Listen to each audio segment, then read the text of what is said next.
दुनिया में सच्चे प्रेम का उदाहरण देने के लिए राधा कृष्ण को जरूर याद किया जाता है।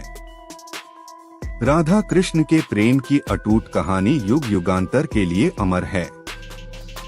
यद्यपि राधा कृष्ण का प्रेम मिल नहीं पाया, अर्थात दोनों की शादी नहीं हो पाई, फिर भी प्रेम का यदि कहीं सच्चा उदाहरण मिलता है तो वह या तो शक्ति व शिव का अथवा राधा कृष्ण का। जी हाँ, राधा कृष्ण ही प्रेम के वे दो पुजारन थे जिन्होंने इस संसार में प्रेम के वास्तविक रूप को बताया। प्रेम के लिए त्याग क्या होता है, इस बात को दुनिया के सामने हमेशा के लिए अमर कर दिया। कन्हैया जब 8 साल के थे तब राधा और कृष्ण दोनों के प्रेम की गहरी अनुभूति का मिलन हो गया था। कहा जाता है कि राधा व कृष्ण का प्रेम जीवात्मा और परमात्मा का प्रेम मिलन है। नंदनंदन मुरली मनोहर बंसी बजाने वाले कन्हैया को संपूर्ण ब्रह्मांड में केवल 2 ही चीजें सबसे ज्यादा प्रिय थीं, एक बांसुरी और दूसरी राधा। कन्हैया की बंसी की मधुर तान से ही राधा कन्हैया की ओर खिंची चली आती थी। कभी कभी राधा कन्हैया की बंसी को चुरा ले जाती थी।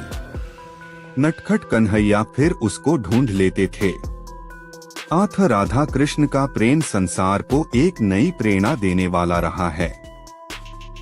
हैरान करने वाली बात यह है कि आज हम आपको राधा की मृत्यु कैसे हुई यह बताने जा रहे हैं। राधा कृष्ण के चाहने वाले हम सभी को भले ही यह बात थोड़ा दुखद सी लगती है, लेकिन यह सत्य है कि राधा कृष्ण से मिल नहीं पाई और राधा की शादी कहीं और हो गई थी। अंततोगत्वा राधा की मृत्यु भी हो गई थी।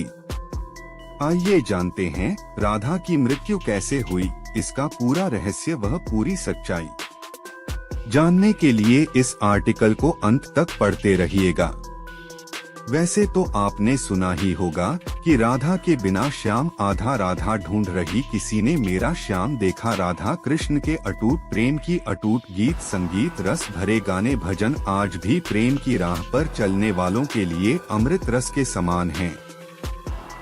बात यह तब की है जब कृष्ण के मामा कंस ने कृष्ण और बलराम को मथुरा में बुलाया। आखिरी बार राधा कृष्ण से मथुरा जाने से पहले ही मिली थी।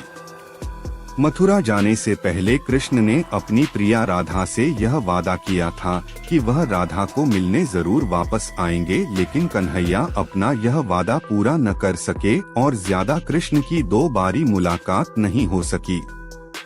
एक और समय के चलते कृष्ण ने भी रुक्मणी से शादी कर ली थी, तो वहीं दूसरी ओर वृंदावन से कृष्ण के चले जाने पर राधा की भी बाद में किसी यादव से शादी हो गई थी। वृंदावन भी कन्हैया के बिना सूना हो गया था। राधा और कृष्ण का प्रेम इतना अटूट था कि यद्यपि दोनों ने विवाह कहीं और किया, लेकिन वास्तविक प्रेम राधा और कृष्ण का एक दूसरे के लिए हमेशा के लिए अमर रहा एवं अमर है। इस प्रकार राधा और कृष्ण की यह प्रेम कहानी बिरहा की कहानी बन गई। पुराणों में राधा की मृत्यु का उल्लेख पाया गया है, वहीं नारद पुराण में तो राधा कृष्ण का मिलन होना भी बताया गया है। यूं तो राधा ने अपना जीवन कन्हैया के बिना वैसे ही बिता लिया था जैसे मानो जल के बिना मछली। इस तरह कृष्ण की प्रेम दीवानी राधा ने अपना पूरा जीवन कृष्ण के प्रेम में ही अर्पित कर दिया। अंत समय में राधा कन्हैया को मिलने द्वारिका पहुंचती है। यहीं से राधा की मृत्यु की कहानी जुड़ जाती है। द्वारिका पहुंचने के बाद राधा अपने प्रियतम कृष्ण से मिलकर प्रेम आंसू बहाती है। वह अपने कन्हैया को बंसी बजाने के लिए कहती है। इस तरह द्वारिका में राधा काफी समय कृष्ण के साथ गुप्त रूप से रहने लगती है। बाद में राधा को एक दिन अचानक कन्हैया से दूर जाने का मन होने लगा। अर्थात राधा को यह लग गया था कि अब कृष्ण को पाने के लिए मुझे फिर से कन्हैया के हृदय में अपना स्थान स्थापित करना होगा। तब राधा दूर जंगल की ओर चली जाती है और कन्हैया को बुलाती है। अंतिम बार राधा अपने प्रियतम कन्हैया से मिलते हुए प्रेम में डूबती जाती है। कन्हैया राधा को कुछ मांगने के लिए कहते हैं, लेकिन राधा मना कर देती है। कन्हैया के दोबारा कहने पर राधा कन्हैया से बंसी बजाने की मांग करती है। इस प्रकार कन्हैया बहुत ही मधुर धुन में बंसी की तान सुनाने लगते हैं और राधा कन्हैया की बंसी में सुध-बुध बिसराती हुई, तन मन खोती हुई अपने को समर्पित कर देती है। राधा कृष्ण में ही विलीन हो जाती है और उसके प्राण कृष्ण में ही समा जाते हैं। इस प्रकार राधा की लौकिक लीला कृष्ण के हृदय स्थल में जाकर समा जाती है। अगर वीडियो पसंद आई हो तो लाइक, शेयर और सब्सक्राइब